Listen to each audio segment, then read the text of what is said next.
Yang semester kemarin, Kak. Oh, kemarin ada lagi yang naruh tuh, yang buat semester ini, cuma belum diambil. Saya, Pak. Ntar Nanda ambil.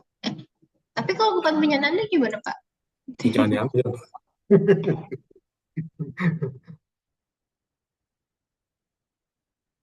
Oke,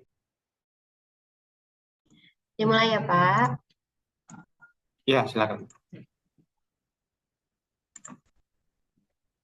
Assalamualaikum warahmatullahi wabarakatuh. Waalaikumsalam Waalaikumsalam warahmatullahi warahmatullahi wabarakatuh. Selamat pagi teman-teman dan Bapak. Yang terhormat Bapak Apoteker Charles Wirnata, Sarjana Sains Magister Farmasi selaku dosen pengampu dan teman-teman yang saya sayangi. Hari ini kelompok kami akan menjelaskan tentang spesialis dan terminologi. Nah, PPT ini disusun oleh saya sendiri, Ananda Maharani, dan rekan-rekan saya ada Zahira Salsabila, ada Sarah Fauzia, dan Sylvia Yuni. Nah, sebelum itu kita bahas dulu. Spesialis itu obat paten yang merupakan obat jadi dengan nama dagang terdaftar, nama pabrik yang memproduksi. Nah, terminologi itu adalah ilmu tentang istilah dan penggunaannya. Nah, untuk konstipasi atau sembelit merupakan keadaan di mana seorang mengalami susah buang air besar. Nah, gejalanya apa aja sih? Gejalanya itu seperti frekuensi defekasi kurang dari 3 kali dalam seminggu, terus konsistensi tinjanya keras, terus juga terdapat rasa nyeri ketika mengedan. Nah, ini ada penggolongan obat pencahar. Nah, jenis penggolongan obat ini ada 4, teman-teman. Ada pencahar pembentuk tinja, pencahar perangsang, ada pencahar ostomotik, dan pelunak tinja. Ya, kita bahas dulu satu-satu ya, teman-teman. Untuk jenis obat pencahar pembentuk tinja ini, efek sampingnya itu kembung dan sering buang angin besar. Terus distensi abdomen, terus juga obstruksi atau impaksi gastrointestinal dan hipersensitivitas. Nah, untuk ini peringatannya harus diminum dengan air yang banyak jika tidak meningkatkan resiko penyumbatan. Terus tidak boleh langsung diminum sebelum tidur, juga digunakan secara hati-hati pada lansia atau pasien yang lemah atau penderita penyempitan usus atau penurunan motilitas karena obat ini kan mempunyai efek sampingnya yang hipersensitivitas ya, jadi harus digunakan secara hati-hati. Juga dihindari penggunaan pada pasien yang kesulitan menelan dan mengalami penyumbatan usus dan impaksi tinja. Yang kedua, penggolongan yang kedua ada pencahar perangsang. Efek sampingnya itu seperti kram perut, mual muntah, diare, iritasi lokal jika menggunakan sediaan supositoria dan toleransi. Nah, untuk peringatannya, hindari penggunaan pada penderita obstruksi usus atau penyakit radang dan penyakit radang usus akut dan dehidrasi parah. Nah, yang ketiga itu ada boleh di next ya. Nah, ketiga itu ada pencahar osmotik. Nah, efek sampingnya itu nyeri perut, kembung, dan sering buang angin, dan bual dan muntah. Nah, peringatannya dihindari penggunaan pada penderita obstruksi usus, hindari penggunaan laktulosa pada penderita galaktosemi, terus menghindari penggunaan obat pencahar garam pada pasien dengan gangguan ginjal dan hati. Terakhir, hindari penggunaan obat pencahar garam pada pasien dengan gagal jantung karena obat pencahar garam mengandung garam natrium. Dan yang terakhir ada hindari penggunaan marogol pada pasien dengan kondisi peradangan pada saluran usus seperti penyakit Crohn dan colitis ulcerativa. Nah, yang terakhir itu ada pelunak tinja. Nah, pelunak tinja ini efek sampingnya itu bisa kram perut, mual, dan ruam kulit. Nah, untuk peringatannya hindari penggunaan pada penderita gangguan usus. Nah, itu adalah jenis-jenis penggolongan obat pencahar. Nah, obat pencahar pembentuk tinja yang tadi sudah kita lihat itu itu Psyllium atau metamucil powder adalah suplemen serat yang digunakan untuk mengatasi sembelit atau konstipasi. Nah, pas Psyllium powder ini adalah serat yang berasal dari biji tanaman Platago ovata. Obat pencahar ini pembentuk massa tinja umumnya berisi serat atau fiber eh, dan bekerja dengan cara mengikat dan mengumpulkan tinja di usus sehingga tinja bersatu menjadi massa yang besar. Nah, efek pencahar obat ini bisa dirasakan dalam waktu 12 sampai 24 jam. Nah, untuk Psyllium powder ini memiliki nama dagang Vegeta Herbal, Vegeta Scuber, Vimi Fiber, Maximus, Biomed DTX, dan lain-lain. Nah, bentuk sediaannya itu biasanya kapsul dan bubuk. Efek sampingnya bisa perut kembung, kram perut, konstipasi, mual muntah, atau sakit perut parah. Untuk contoh yang pertama itu ada Maximus. Maximus itu sediaan obat herbal. Bentar. Sediaan obat herbal terstandar yang berasal dari bahan-bahan serat alami seperti Plantago ovata atau Psyllium hux dan ekstrak daun sena atau Sena folium. Maximus itu dia dapat membantu mengatasi sembelit karena susah buang air besar dan membantu mengurangi berat badan. Si Maximus ini itu bekerja dengan cara mengikat air pada feses atau kotoran sehingga fesesnya itu akan menjadi lunak dan mudah dikeluarkan. Obat ini juga bisa membantu mempercepat pengeluaran lemak. Untuk komposisinya itu ada Plantago ovata ekstrak 500 mg atau dia itu yang disebut tadi si Psyllium atau metamucil. Dan Sene fructus ekstrak 45 mg. Untuk indikasinya sendiri itu untuk membantu melancarkan buang air besar dan meringankan wasir. Dosisnya itu digunakan hanya untuk usia 12 tahun ke atas. Kalau untuk mengatasi konstipasi itu diminumnya 2-5 kapsul pada malam hari sebelum tidur. Kalau untuk melancarkan buang air besar itu 1-2 kapsul pada malam hari sebelum tidur. Dan untuk mengurangi gangguan hemoroid atau wasir itu digunakannya 2 kapsul pada malam hari sebelum tidur juga. Untuk aturan pakainya harus digunakan sesudah makan. Kontraindikasinya itu tidak direkomendasikan untuk wanita hamil dan ibu menyusui. Penggunaan harus disertai dengan minum air putih minimal 8 gelas sehari dan diet rendah lemak.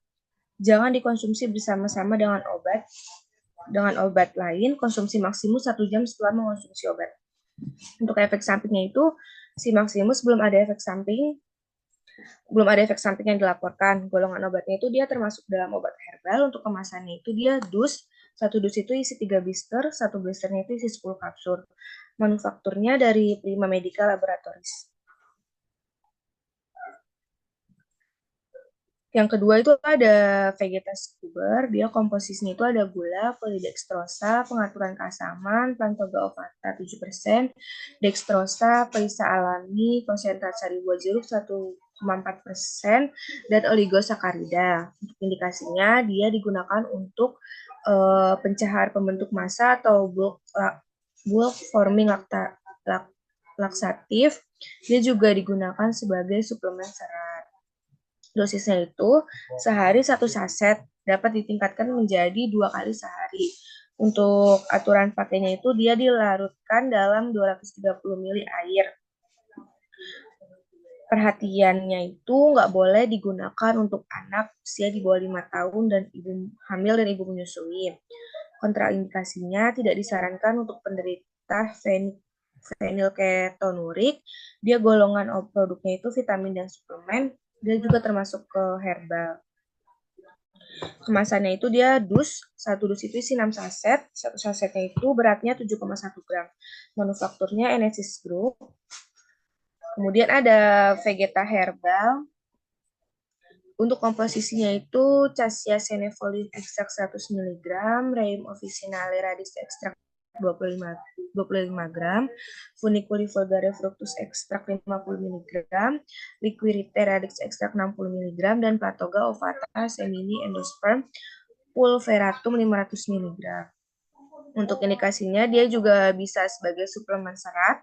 atau pencahar pembentuk massa. Untuk dosisnya itu 1 saset untuk 1 hari dapat ditingkatkan menjadi 2 kali sehari. Aturan pakainya 1 saset dilarutkan ke dalam segelas air, aduk hingga rata, kemudian segera diminum. Sebaiknya diminum setelah makan, akan mengental jika tidak segera diminum. Tidak boleh digunakan setiap hari lebih dari 1 minggu. Untuk perhatiannya itu, jika digunakan bersama-sama obat lain, dianjurkan diberikan dengan selang 2-3 jam antara pemberian oral obat lain dengan produk ini. Karena si Vegeta Herbal ini dia dapat mempengaruhi absorpsi dari obat lainnya. Tidak boleh digunakan pada penderita gangguan pencernaan seperti nyeri perut, mual, dan muntah. Nggak boleh juga digunain untuk anak di bawah 12 tahun, wanita hamil, atau menyusui. Penggunaan harus disertai minum air putih minimal 8 gelas sehari. Kontraindikasinya penderita gangguan ginjal, jantung, sumbatan atau obstruksi usus, radang usus buntu, nyeri perut yang tidak diketahui penyebabnya, kondisi dehidrasi, dan gangguan elektrolit. Efek sampingnya itu dia dapat menyebabkan perut kembung dan mual, kram perut, sakit perut, pinjam menjadi sangat cair. Dia itu masuk ke dalam golongan obat herbal. Untuk kemasannya itu dalam bentuk dus. 1 dusnya itu isi 6 saset, 1 sasetnya itu beratnya 5 gram. Manufakturnya dari Enesis Group. Kemudian golongan obat yang kedua itu ada obat pencahar osmotik. Contohnya ada polietilin glikol atau makrogol. Makrogol atau polietilin glikol itu obat pencahar osmotik atau osmotik laksatif. Makrogol bekerja dengan cara meningkatkan jumlah cairan di dalam usus sehingga tinja atau fesesnya itu akan menjadi lebih lunak dan mudah dikeluarkan. Selain sebagai meningkatkan cairan di dalam usus, makrogol juga akan merangsang gerakan otot di saluran pencernaan untuk mendorong feses keluar. Maaf, Pak, ini typo. Maksudnya makrogol memiliki nama dagang diantaranya Dilax, Microlax, Miflex, dan Rectolax. Nama generiknya itu makrogol, bentuk sedianya serbuk dan cairan enema.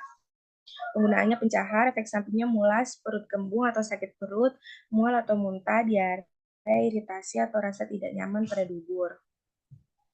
Contoh yang pertama itu ada Niflex. Niflex itu produk obat dengan bentuk sediaan serbuk yang diproduksi oleh Meiji. Niflex itu memiliki nama kandungan, memiliki zat aktif makrogol, natrium sulfat, natrium hidrogen karbonat, natrium klorida, dan KCl. Niflex digunakan untuk mengosongkan usus sebelum endoskopi usus besar dan pembedahan. Niflex termasuk ke dalam kelas pencahar yang bereaksi secara osmotik.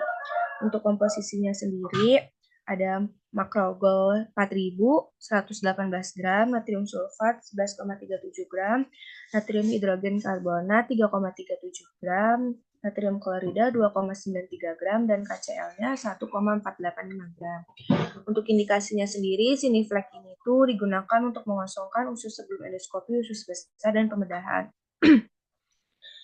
Dosisnya itu 1 bungkus untuk dilarutkan dalam air sekitar 2 liter. Untuk aturan pakainya, berikan secara oral 2-4 liter larutan dengan laju 1 liter per jam. Kemudian dihentikan pemberian dosis pada saat ekskresi larutan menjadi jelas. Untuk kontraindikasinya itu, hindari penggunaan Niflex pada pasien memiliki indikasi yang pertama itu obstruksi GIT atau penyumbatan yang terjadi di dalam usus. Yang kedua, perforasi usus atau lubang pada dinding usus. Yang ketiga itu megakolon toksis atau pelebaran atau pembesaran usus besar. Untuk efek samping dari Niflex ini, muntah, perasaan perut membesar, merasa dingin, mual, sakit perut, pusing, shock, gejala anafilaktoid, perforasi usus, dan hiponatremia. Untuk golongannya itu, Niflex termasuk ke dalam golongan obat keras. Untuk kemasannya itu dia dalam bentuk dus, 1 dus itu isi 4 box, 1 boxnya itu isi 10 saset. Untuk cara penyimpanannya sendiri itu disimpan pada suhu kamar, manufakturnya dari PT Meiji Indonesian Pharmaceutical Industries. Kemudian yang kedua itu ada Dilax. Dilax sendiri itu memiliki bahan aktif makrogol. Makrogol itu obat yang digunakan untuk mengatasi sembelit atau konstipasi.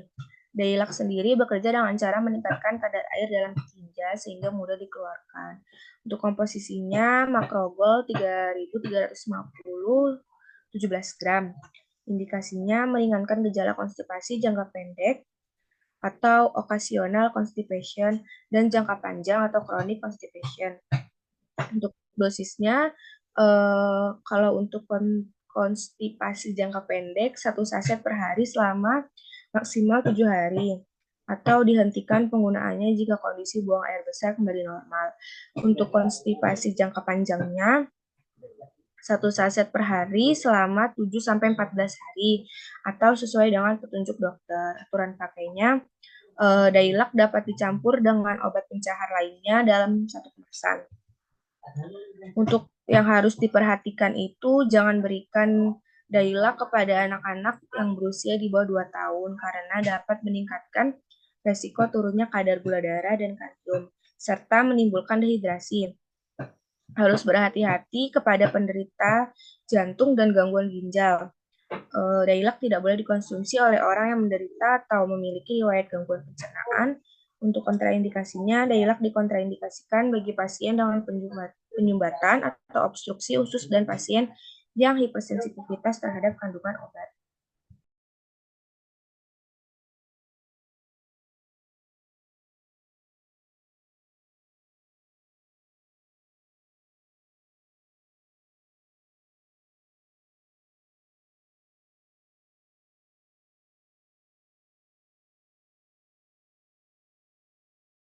Efek samping dari Dailac itu sendiri, yang pertama penggunaannya dapat menimbulkan rasa tidak nyaman pada saluran cerna seperti mual, perut kembung, kram, diare, feses cair, nyeri abdomen, dan sakit kepala. Pasien yang menggunakan obat lain yang mengandung makrogol dapat mengalami urtikaria yang disebabkan reaksi alergi. Untuk golongan obatnya ini termasuk ke dalam golongan obat keras. Kemasannya itu satu dus itu isinya 7 saset. Satu sasetnya beratnya 17 gram. Cara penyimpanannya itu simpan pada tempat sejuk dan kering serta terlindung dari cahaya. Manufakturnya dari PT Meiji Indonesia Pharmaceutical Industry.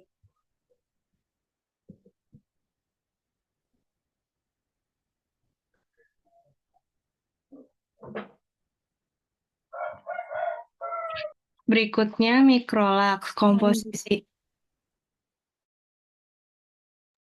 Selanjutnya mikrolaks komposisinya natrium lauryl sulfoasetat 45 mg, natrium sitrat 450 mg, sorbic acid 5 mg, sorbitol 4.4465 mg, PEG 400 625 mg.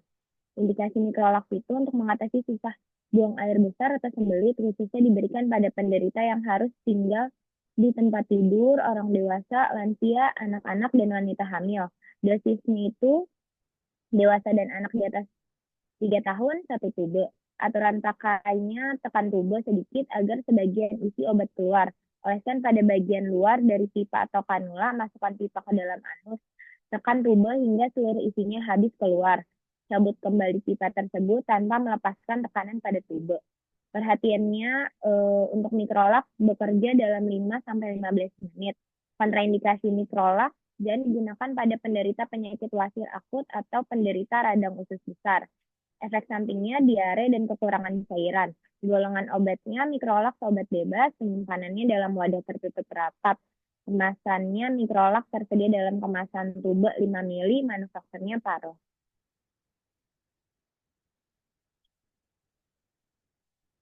Selanjutnya ada obat pencahar atau osmotik, laktulosa. Laktulosa merupakan disakarida sintetis dalam bentuk larutan atau untuk pemberian oral. Setiap 15 ml larutan laktulosa mengandung 10 gram laktulosa dan kurang dari 1,6 gram galaktosa, kurang dari 1,2 gram laktosa dan 0,1 gram fruktosa.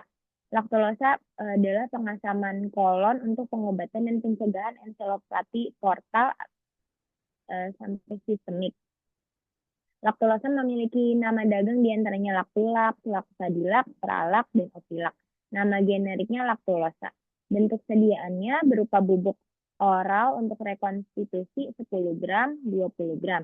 Sirup oral 10 gram per 15 ml, cairan oral dan rektal 10 gram per 15 ml.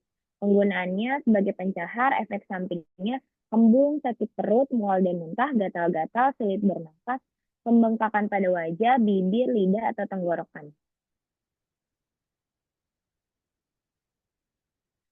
Laksadilac. Yang selanjutnya Laksadilac, nama generiknya Lactulosa, indikasinya konstipasi kronis, encelopati portal sistemik, termasuk prakoma dan koma hepatik. Manufakturnya Ika-Parmindo. Komposisi Laksadilac per 5 ml 3.335 gram. Dosisnya untuk dewasa 1-2 sendok makan atau 15-30 ml setiap hari. Bila diperlukan, dosis dapat ditingkatkan menjadi 45 ml. Untuk anak usia 6-14 tahun, 10-15 ml sehari.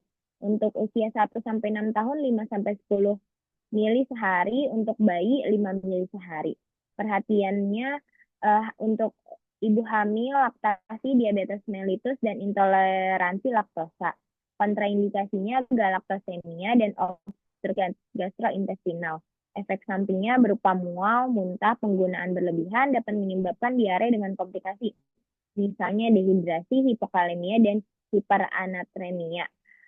Golongan obatnya Laksadilac obat bebas, kemasannya dus botol 60 ml. Cara penyimpanannya disimpan pada suhu kamar, manufakturnya Galenica.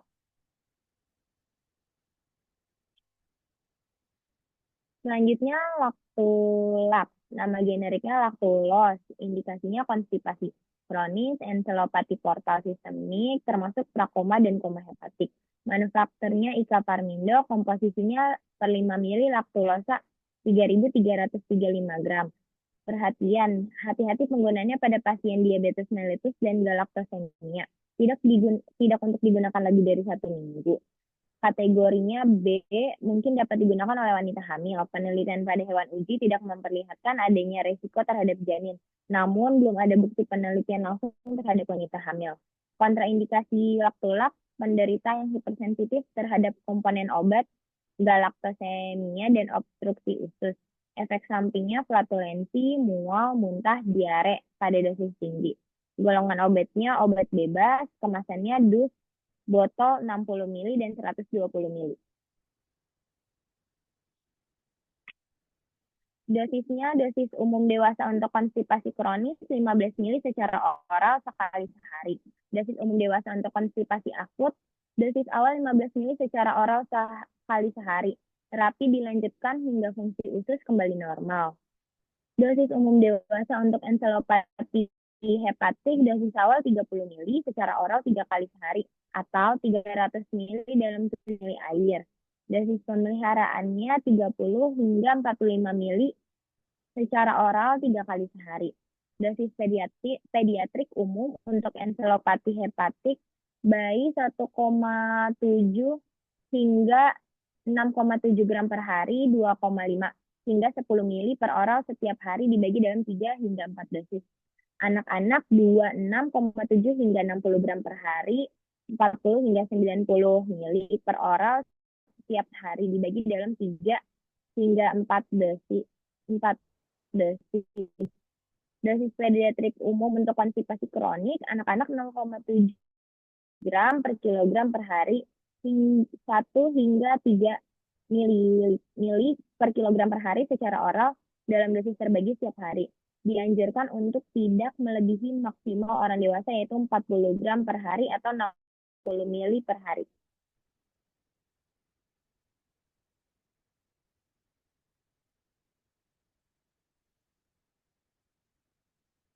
Selanjutnya dulcolaktol. Dulcolaktol merupakan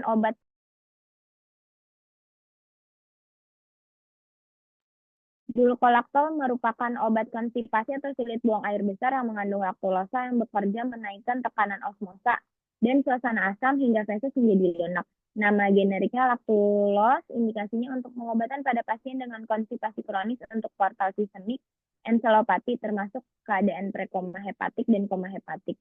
Komposisinya per 15 mili, laktosa 10 gram. Dosisnya 1-5 tahun 2 kali sehari 5 mili, 5-10 tahun 2 kali sehari 10 mili, di bawah 1 tahun 2 kali sehari 2,5 mili. Dewasa dengan keadaan ringan dosis awal 15 mili, dosis penunjang 10 mili. Untuk dewasa keadaan sedang dosis awal 15-30 mili. Untuk dosis penunjang 10-15 mili, dewasa dengan keadaan parah dosis awal 2 kali 15 mili per hari. Aturan pakainya sebelum atau sesudah makan dapat diberikan bersama makanan untuk mengurangi ketidaknyamanan pencernaan. Sebaiknya diminum pada waktu sarapan. Perhatian pada penderita diabetes mellitus, hamil dan menyusui, serta lanjut usia. Kontraindikasinya hipersensitivitas, obstruksi intestinal, dan galaktosemia. Efek sampingnya kembung, kram perut, dan rasa tidak nyaman. Diare dalam dosis berlebihan. Mual, muntah, mulut kering, ketidakseimbangan elektrolit jika dikonsumsi dalam dosis tinggi. Golongan produk obat, obat bebas, kemasannya botol 60 ml, manufakturnya Boehringer Ingelheim, suhu penyimpanannya simpan pada suhu ruang.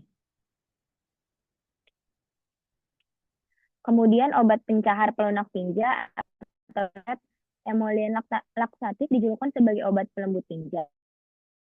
Obat pencahar emollient berkadar air dan lemak pada feses. Maka tinja yang tadinya kering dan keras menjadi lebih basah dan lunak, sehingga mudah untuk dikeluarkan. Obat pencahar golongan ini bekerja dalam waktu 24-48 jam. Dokuset memiliki nama dagang Laksatap. Nama generiknya Dokuset, bentuk sediaannya kapsul oral yang mengandung kalsium 240 mg, natrium 100 mg, natrium 250 mg, natrium 50 mg, cairan oral 10 mg per mililiter, sirup oral natrium 100 mg per 25 mililiter. Natrium 50 mg per 15 ml, natrium 60 mg per 15 ml, tablet oral, natrium 100 mg, enema rektal 283 mg, natrium 100 mg. Penggunaannya untuk mengatasi sembelit dan konstipasi. Efek sampingnya kram perut, diare, dan pendarahan di rektum.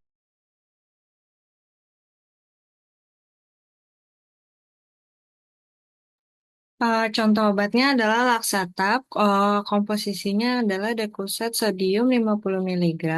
Indikasinya mengatasi kesulitan buang air besar pada pasien hernia, post-operasi, dan hemoroid. Dosisnya yang pertama ada dosis umum untuk orang dewasa, untuk konstipasi, oralnya ada 50-400 mg diberikan secara oral dalam 1 hingga 4 dosis terbagi dalam setiap harinya.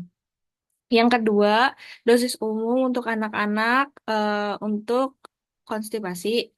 Bagian oralnya untuk anak kurang dari 3 tahun, 10 hingga 40 miligram diminum secara oral dibagi dalam 1 hingga 4 dosis. 3-6 tahun itu 20 hingga 60 miligram diminum secara oral dibagi dalam 1 hingga 4 dosis. 6-12 tahun itu 40 sampai 150 miligram diminum secara oral dibagi dalam 1 hingga 4 dosis. 12 tahun ke atas 50 sampai 400 miligram diminum secara oral dalam 1 hingga 4 dosis dibagi sama rata setiap harinya. Aturan pakai diberikan sesudah makan. Perhatiannya di sini pemakaian dalam waktu lama dapat menyebabkan penurunan berat badan, kelemahan otot, kehilangan cairan, dan elektrolit tubuh. Terus kontraindikasinya kerusakan pada usus atau saluran pencernaan lain. Efek sampingnya adalah ruam kulit, kelemahan otot, kehilangan cairan, dan elektrolit tubuh. Terus golongan obat ini golongan obat bebas, kemasannya itu dos yang berisi 20 catch cover, satu stripnya ada 6 saset. Manufakturnya ada Yuparin Pharma.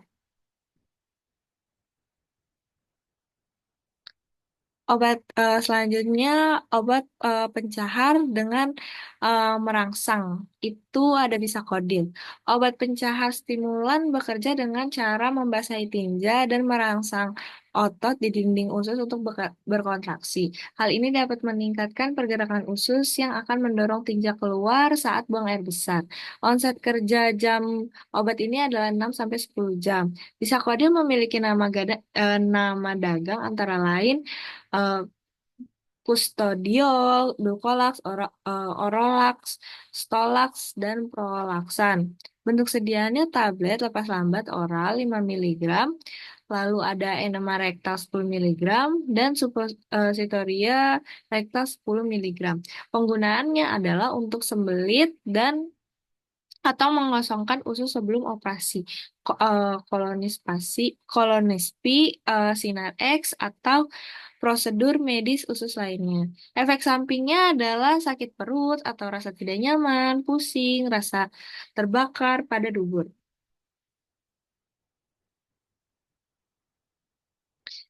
Di sini ada contoh obatnya, ada Dulcolax dengan isi 10 tablet dan 4 tablet. Komposisinya adalah bisakodil 5 mg, indikasinya untuk mengatasi masalah sembilit, susah BAB, atau konstipasi. Untuk persiapan prosedur terapi diagnostiknya, terapi sebelum dan sesudah operasi dan dalam kondisi untuk mempercepat defekasi. Dosisnya, yang pertama untuk dewasa dan anak-anak di atas 10 tahun itu 1 sampai 2 tablet per hari. Sedangkan untuk anak-anak 6 sampai 10 tahun em, digunakan 1 tablet sehari sekali. Aturan pakainya diminum pada saat malam hari, waktu kerja obat 6 sampai 12 jam untuk mendapatkan buang air besar keesokan harinya. Yang perlu diperhatikan adalah tablet harus ditelan dalam keadaan utuh dan tidak boleh diminum bersamaan dengan susu, antasida, atau sediaan proton pump inhibitor lainnya. Tidak untuk diminum setiap hari terus-menerus atau untuk waktu yang lama tanpa menyelidiki penyebab sembelit. Hindari penggunaan dalam jangka panjang. Kontraindikasinya tidak digunakan pada pasien ileus, eh, obstruksi usus yang baru mengalami pembedahan di bagian perut seperti usus buntu, penyakit radang usus akut, dan nyeri perut parah yang berhubung dengan mual muntah. Obat ini juga dikontraindikasikan pada dehidrasi yang parah dan pasien yang diketahui hipersensitivitas terhadap bisakodil. Efek samping dari bisakodil adalah kram, nyeri dan nyeri perut, lalu reaksi alergi, angiodema, dan anafilaktoid. Golongan obat ini obat bebas terbatas. Kemasannya dus, terdapat 20 amplop yang berisi dalam amplop tersebut satu blister yang 4 tablet. Atau ada juga satu blister dengan 10 tablet salut enterik. Manufakturnya ada dari Boehringer Ingelheim. Berikutnya adalah kustodiol. Komposisinya bisa kode 5 mili. Indikasinya untuk terapi konstipasi, pemeriksaan diagnostik, terapi sebelum dan sesudah operasi, dan pada kondisi yang membutuhkan defekasi. Dosisnya untuk dewasa dan anak-anak di atas 12 tahun 2 sampai 3 kali sehari 1 tablet. Dan untuk anak-anak 6 sampai 12 tahun, diminum 1 tablet sekali sehari. Aturan pakai diminum pada malam hari, tidak boleh diminum bersama dengan susu, antasida. Ditelan dalam keadaan utuh dengan air secukupnya. Yang perlu diperhatikan adalah anak-anak, ibu hamil, ibu menyusui, dan penggunaan jangka panjang.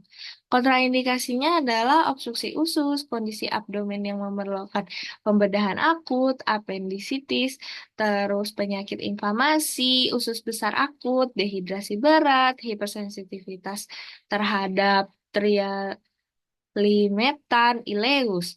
Lalu efek sampingnya itu jarang terjadinya, tapi mungkin yang akan dialami itu rasa tidak nyaman pada perut, diare, dan reaksi alergi. Golongan obat ini adalah obat bebas terbatas.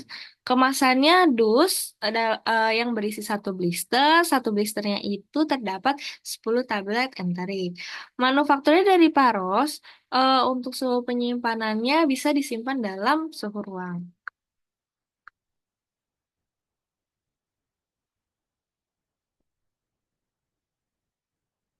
Berikutnya adalah laksana.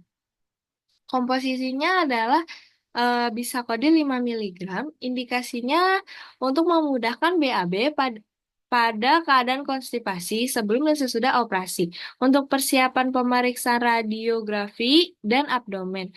Atau penggunaan sebelum dan sesudah operasi. Perlu dikombinasi dengan sopo untuk menghasilkan efek maksimal. Dosis yang digunakan untuk dewasa dan anak-anak di atas 12 tahun yaitu 2 tablet dengan dosis tunggal. Diminum sebelum tidur atau setengah jam sebelum makan pagi. Untuk dosis anak-anak 6 sampai 12 tahun yaitu meminum 1 tablet sekali sehari sebelum tidur. Aturan pakai obat ini adalah eh, ditelan secara utuh sebelum atau sesudah makan dengan atau tanpa air. Hindari pemberian bersamaan dengan antasida. Yang perlu diperhatikan adalah pada pasien hamil trimester 1, laktasi, anak di bawah 4 tahun, jangan dikunyah, dipatahkan atau dihancurkan, jangan digunakan bersama dalam antasida. Minuman bersoda atau susu jangan dipergunakan pada saat sakit perut, mual, atau muntah. Kontraindikasi obat ini adalah operasi abdomen akut, apendisitis, terus pendarahan rektal, terus gastroenteritis. Efek sampingnya adalah kram usus, mual, diare. Belum. Golongan obatnya obat bebas terbatas. Kemasannya dus 1 blister berisi 10 tablet. Manufakturnya dari Ivars. Suhu penyimpanannya dapat disimpan pada suhu ruang.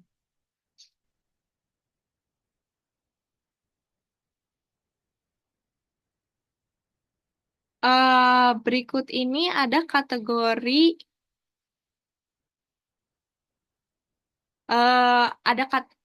kategori eh, rangkuman dari PPT ini. Jadi ada kategori-kategori obatnya, terus nama generik dan latinnya, nama dagangnya, kandungannya, sediaannya, serta pabriknya.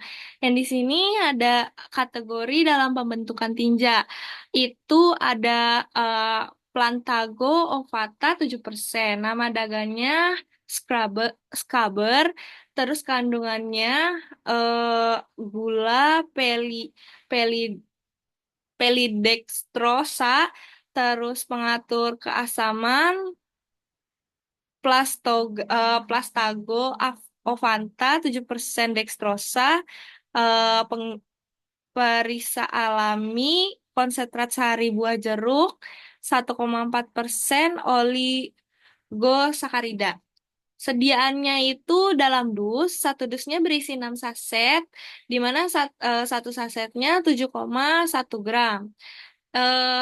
Obat tersebut dari pabrik Enesis Group. Berikutnya yang masih termasuk pembentukan tinja adalah Psyllium powder. Nama dagangnya Vegeta Herbal. Kandungannya itu ada Plantago ovata 500 miligram. Kemasannya itu dalam dus, satu dusnya berisi 6 saset, dengan satu sasetnya itu 5 gram. Ini pabriknya dari Enesis. Berikutnya ada Plantago ovata ekstrak 500 miligram. Nama dagangnya itu Maximus. Kandungannya itu Plantago ovata ekstrak 500 miligram.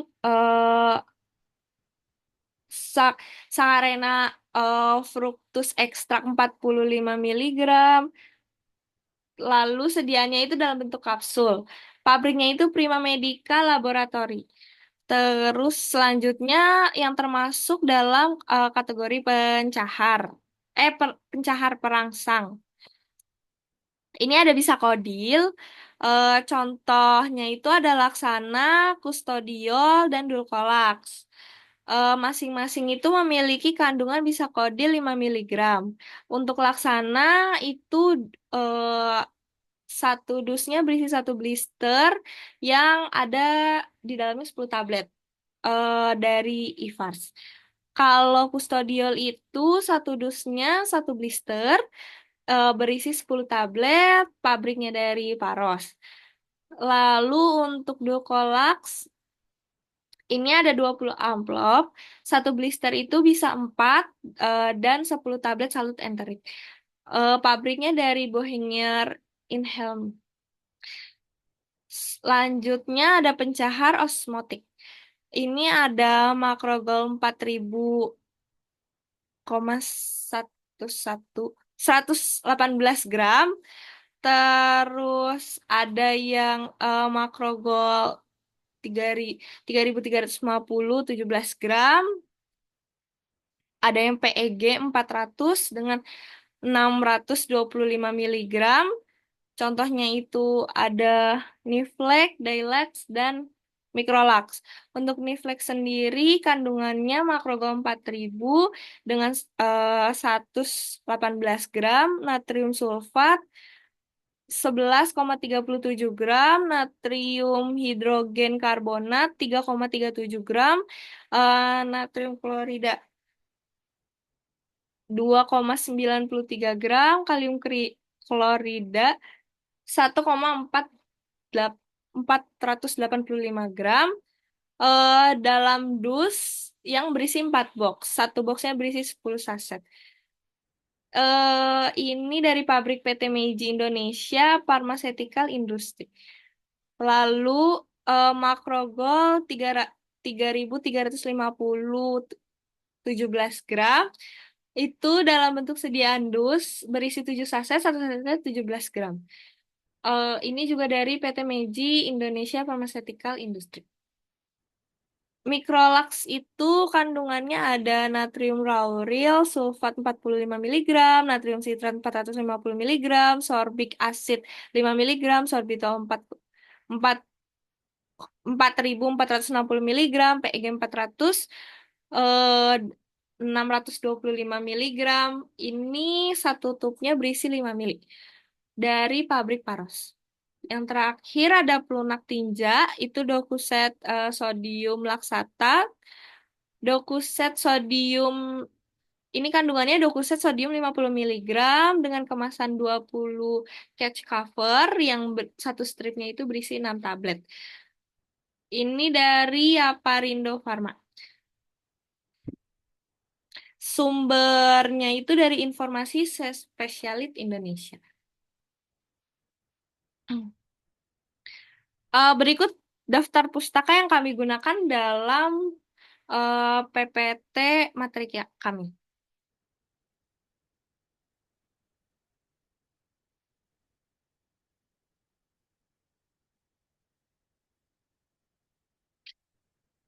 Eh, Next.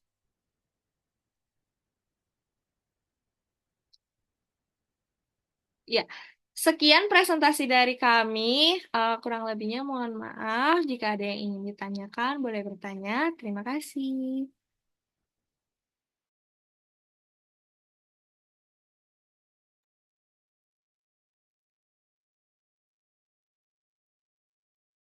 Oke, silakan teman-teman. Yang lain ada pertanyaan mungkin bisa di stop share.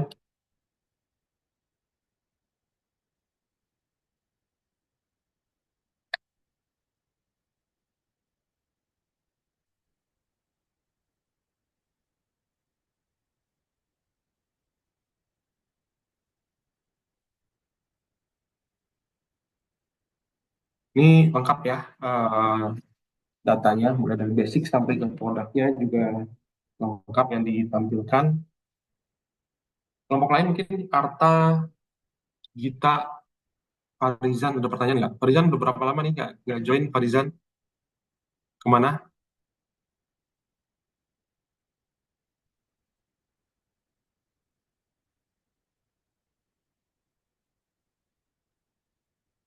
Mungkin saya aja nanya dulu yang pertama ya. biar yang lain juga ada pertanyaan nanti. Terkadang sembelit itu juga bisa disebabkan karena obstruksi atau sumbatan pada usus. Ada orang-orang yang ada sumbatan di usus itu akhirnya mengalami sembelit juga. Kira-kira kenapa tuh? Saya nanya ke kelompok yang tadi aja dulu deh, sebelum yang lain. Silakan. Farah, Ananda, Zahira maupun juga Sylvia ya. Iya, Pak.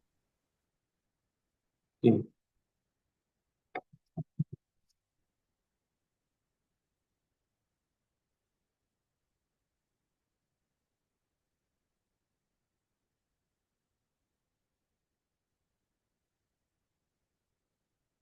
Silakan yang lain kalau ada pertanyaan boleh.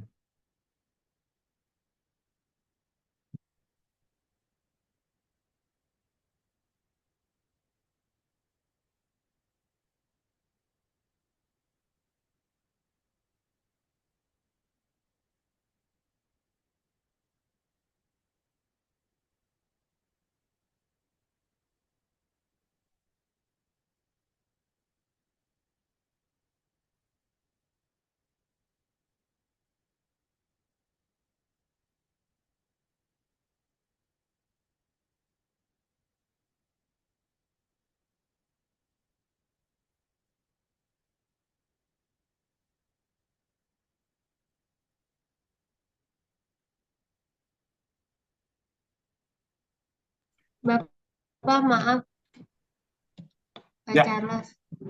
ya. Bapak tadi pertanyaan Bapak sembelit karena apa? Obsesi. Apa Pak enggak? Obstruksi, Bapak obstruksi, obstruksi. obs- Obstruksi itu apa? Sumbatan, adanya sumbatan di situ.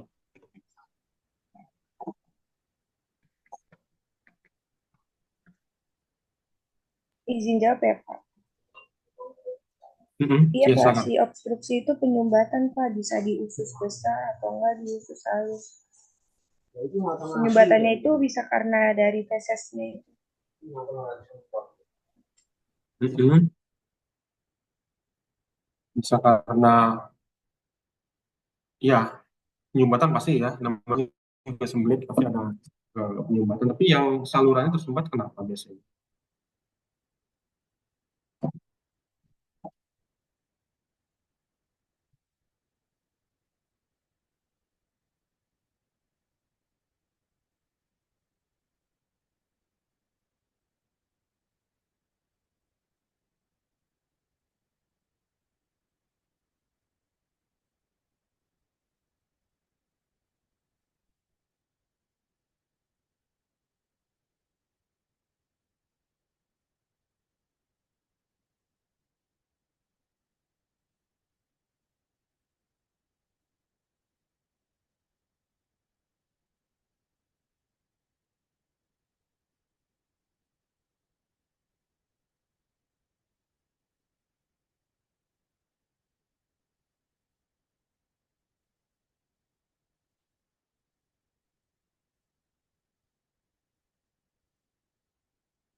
Pak, karena ada hambatan pada saat proses absorpsi air dan elektrolit di usus besar.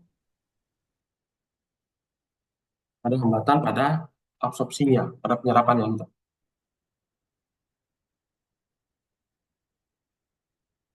Bisa ada hambatan, tapi kenapa terjadi hambatan itu? Kalau penyerapannya kan sumbatan di obstruksi, obstruksi itu kan sumbatan ya.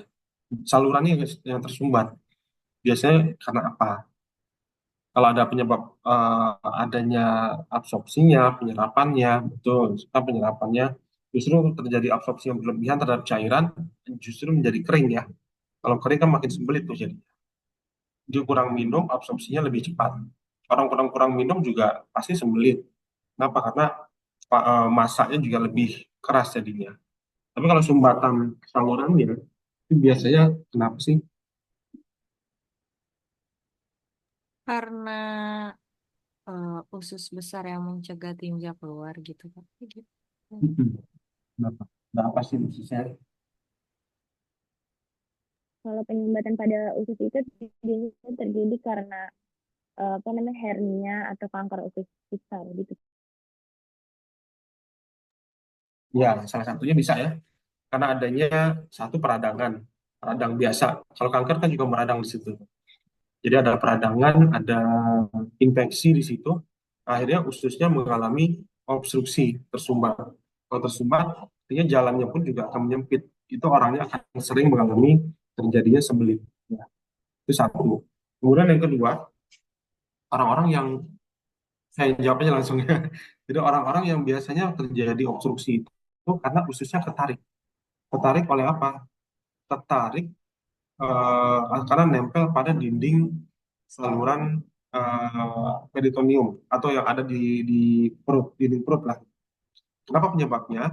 Orang-orang pasca operasi bagian perut, ya, operasi usus buntu, kemudian operasi kista, operasi rahim dan lain-lain itu biasanya kalau ada operasi dari luar, kita bayangkan aja kayak tangan saya nih, luka di jari tengah, luka lagi di jari telunjuk, kemudian yang luka ini saya tempelkan deketin, kemudian saya perban, setelah saya buka seminggu lagi apa yang terjadi? Nempel, Pak. Nempel ya, karena luka dengan luka nempel. Nah, sekarang bayangkan ketika orang operasi sesar, bisa juga ya sesar atau operasi usus buntu, itu kan dinding perut kan di luka itu. Nah, kemudian dinding perut sampai bagian dalam dinding perut itu juga luka. Kemudian usus, kalau ada usus buntu, ususnya kan dipotong tuh di situ. Ketika itu dipotong, ususnya nempel lah antara dinding usus dengan dinding perut tadi. Ya, kalau nempel kan akhirnya ketarik tuh, ya, ketarik terjadi obstruksi. Itu yang sering terjadi, risiko terjadinya operasi seperti itu. Makanya kadang perlu ada penambahan anti adesi ya. Mungkin teman-teman yang di rumah sakit udah biasa dengar kayak Gardixol gitu-gitu ya. Itu tujuannya buat apa? Untuk mencegah perlengketan antara dua organ yang tadinya nggak boleh lengket. Itu sering banget terjadi orang pasca operasi buntu kok sembelit ya, pasca operasi radang usus atau ada yang mengalami infeksi pada kolon atau bahkan sampai ke kanker kolon. Karena obstruksi sumbatan itu menyebabkan terjadinya eh, sembelit. Bukan sembelit karena masanya, tetapi sembelit karena salurannya yang bermasalah. Itu ya, itu salah satu yang memang menyebabkan terjadinya sembelit akibat sumbatan. Kemudian di kelompok ini tadi juga ada banyak menyampaikan tentang obat-obatannya. Kalau saya lihat beberapa obat-obatan yang dipakai itu juga termasuk yang memberikan atau membuat salurannya menjadi lebih mudah untuk dilewati. Makanya itu ada serat-serat ya, banyak serat-serat yang disampaikan ada vegeta dan lain-lain. Itu untuk memudahkan salurannya. Jadi orang-orang yang memang terjadi obstruksi tadi itu perlu untuk penambahan serat atau makan sayur-sayur supaya apa jalur lintasnya jadinya lebih mudah ya untuk dilewati. Itu yang sering terjadi pada orang-orang yang mengalami obstruksi tadi. Oke, terus apalagi faktor-faktor makanan juga berpengaruh. Yang kedua juga bisa menyebabkan terjadinya karena suka menunda. Karena orang suka menunda antar masih bisa tahan, nggak perlu nanti. Kemudian akhirnya oh masih di jalan. Akibatnya apa? Akibatnya jadinya sembelit. Itu faktor-faktornya yang bisa membuat terjadinya sembuh ya. Itu ada pertanyaan lain nggak?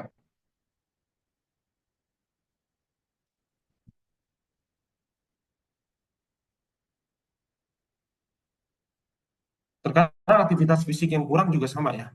Kurang olahraga itu orang-orang yang suka berolahraga itu mencegah sembelit.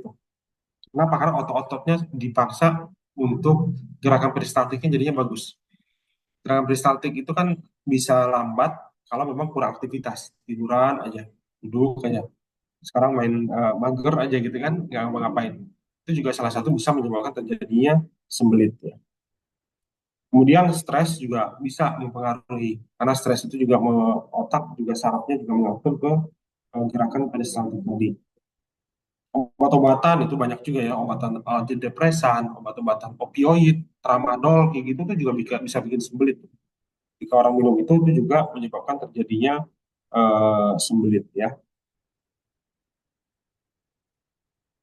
Kondisi medis yang tadi salah satunya sindrom iritasi pada usus, seperti irritable bowel syndrome, sering kram perut di bagian bawah, sering banget kram di situ, atau IBS. IBS itu, orang-orang IBS itu kadang sering banget tuh sembelit ya. Makanya kadang-kadang perlu penambahan. Kalau penambahan obat minumnya masih kurang, kadang-kadang diberikan dalam bentuk yang suppositoria ya, supaya nanti lebih mudah untuk dikeluarkan. Oke, karena salah satu terakhir juga perubahan hormonal. Ketika ada perubahan hormonal, nah biasa kalau pada ibu-ibu hamil, kok banyak ibu-ibu hamil akhirnya jadi wasir. Kok orang ibu hamil banyak yang ambeien gitu. Itu kenapa? Karena perubahan hormonal. Perubahan hormonal itu membuat si gerakan peristaltiknya melambat. Kalau gerakan peristaltik khususnya melambat, otomatis dia menjadi sembelit. Kalau sembelitnya nggak ditangani, dibiarin aja, kemudian dipaksakan nantinya secara normal, justru itu akan menyebabkan terjadinya peradangan pada usus bagian rektumnya. Kalau itu luka, akhirnya terjadi wasir, ya, wasir akan timbul di situ. Banyak sekali ibu hamil yang akhirnya yang pada sebelum kehamilan nggak pernah wasir, nggak pernah sembelit, tapi begitu udah lahiran kok jadinya wasir ya.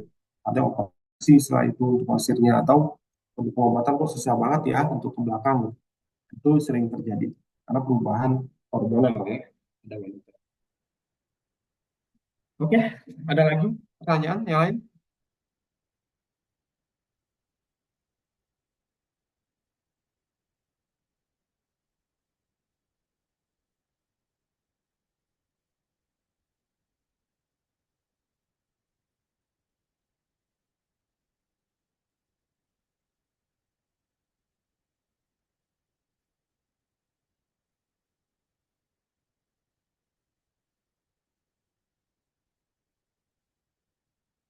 Nggak ada?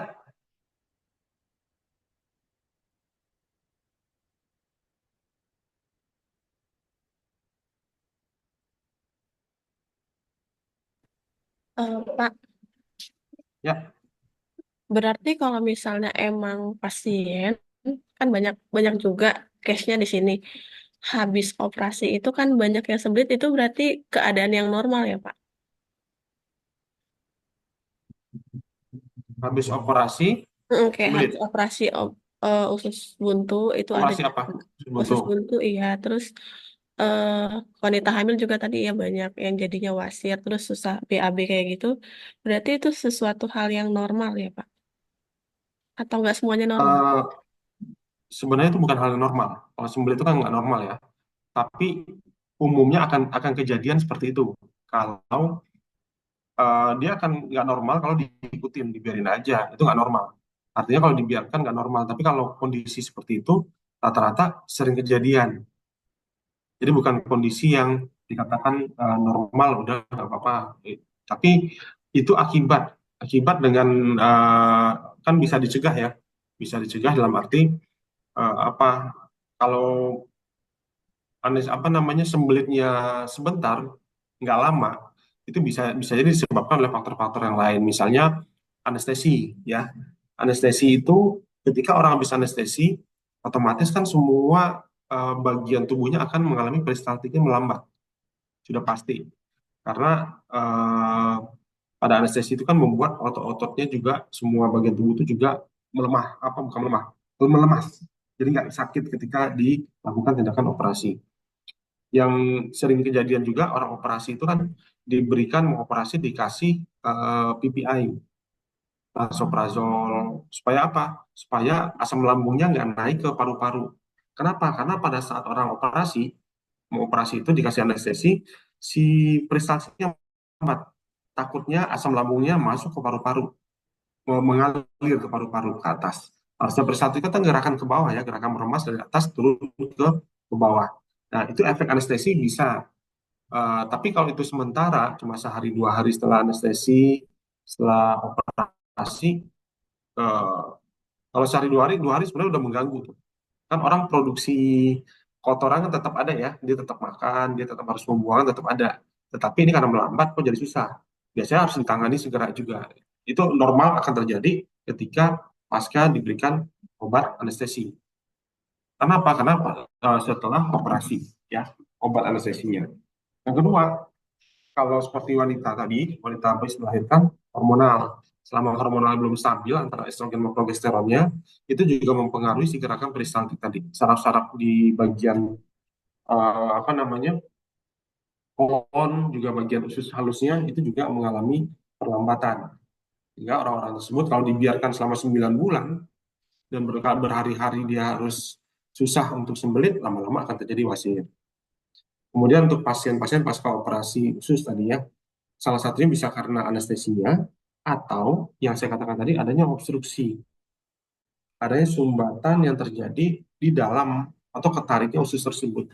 Ketika ketarik, otomatis salurannya akan berkurang ya, ininya luasnya atau volume diameternya, karena ketarik namanya diameter segini jadi mengecil, otomatis salurannya akan menjadi memperlambat. Ditambah lagi pola hidup yang memang jarang, kurang minum, makan sayur apalagi makan susah gitu ya, termasuk saya sayur juga paling susah, itu yang akhirnya menyebabkan terjadinya sembelit itu ya.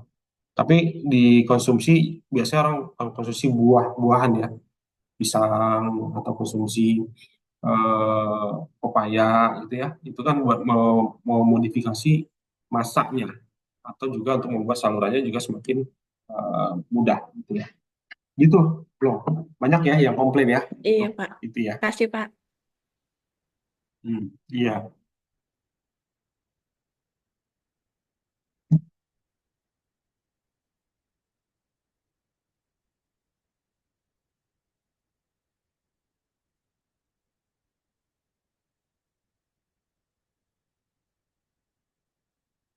Oke, ada lagi teman-teman?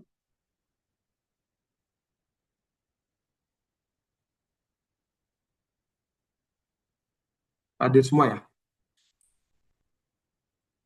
Sarah ada, Sylvia, Anissa, Hadir, Pak. kemudian Gita, Hadir, Pak. kita ada Roida, Flo, Putri, Hadir, Pak. Farizan, Hadir, Pak. Sari kemana Jan? Kenapa, Pak? Tadi ditanya lagi di jalan. Iya, lagi di jalan, Pak. Oke, kemarin nggak hadir kemana? Minggu kapan, Pak? Minggu lalu kayaknya nggak ada deh. Minggu lalu. Lupa ya. Oke, lanjut dulu deh. Arta, Azahira, Salsabila, Hadir, Pak. Ananda, Abdul Hafiz, Hadir, Bapak. Anita, Hadir, Pak. sama Deborah ya. Hadir, Pak. Oke, hadir semua. Absennya gampang soalnya cuma 15 orang ya. Kelihatan semua. Oke, kalau nggak ada saya rasa cukup ya teman-teman ya. Silakan dipersiapkan untuk minggu depan. Nanti kita cari waktu untuk bahas tentang UTS ya, di pembelajaran ini. Oke, terima kasih semua. Selamat pagi. Assalamualaikum warahmatullahi wabarakatuh. Terima kasih, Pak. Selamat pagi. Oke, pagi semua.